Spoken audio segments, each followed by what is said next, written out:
Good afternoon. I'm student meteorologist Andres Rondon with your 4FSU social media update.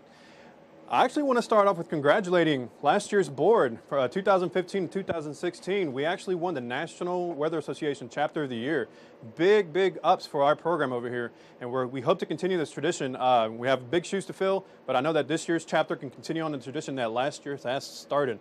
But currently here in Tallahassee, it's 83 degrees, some light rain across the area. We had some storms come by just about 30 minutes ago, dropped a little bit of rain around here, but it's currently the dew point's about 75 degrees with the humidity at 77%. There's a lot of moisture out here for these storms to play with, and the winds are currently out of the west at 13 miles per hour. And as I mentioned, there's a lot of moisture around the Big Bend region. We're sitting down at 79 in Apalachicola, 77 in Mariana.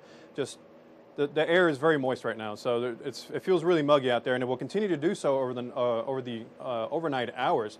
And as we look at the radar right here, we can see that we're on the eastern side of this low pressure system that's sitting right over here in the Gulf of Mexico, a little bit further west, and is bringing all these storms our way. And this is what we've been seeing pretty much around the Big Bend region all day, just storms developing along the coast and shooting their way northward towards the inland.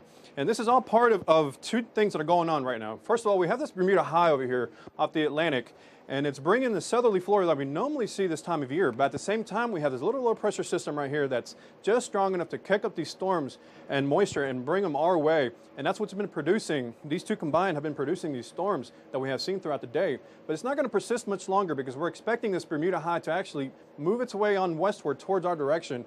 And come to tomorrow and into Thursday, we're not going to see much of these storms develop as we will see temperatures go back up into the upper 90s.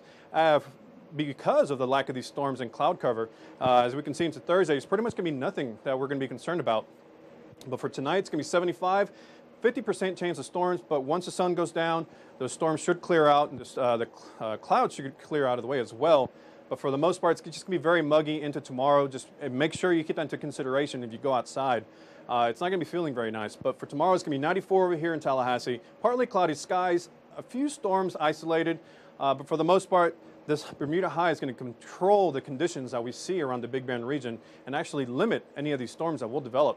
But tomorrow, if you want to go out in the sand, well, look, the surf is looking amazing if you like, well, amazing for us here in Florida. If you actually like surfing, the waves are going to be about 2 to 4 feet. UV index is still sitting pretty high right now. It's going to be at 8 for tomorrow, so make sure you put on that sunscreen, protect that skin of yours. But for the next couple of days, that Bermuda high is going to dominate conditions come Wednesday and Thursday and into Friday. But Saturday, that Bermuda high is going to start inching its way more eastward as we have this weak level trough that's going to make its way and increase rain chances into the weekend. And with that, temperatures will decrease as well. But for the most part, the whole week, we're going to see chances and temperatures that are going to be sitting pretty high.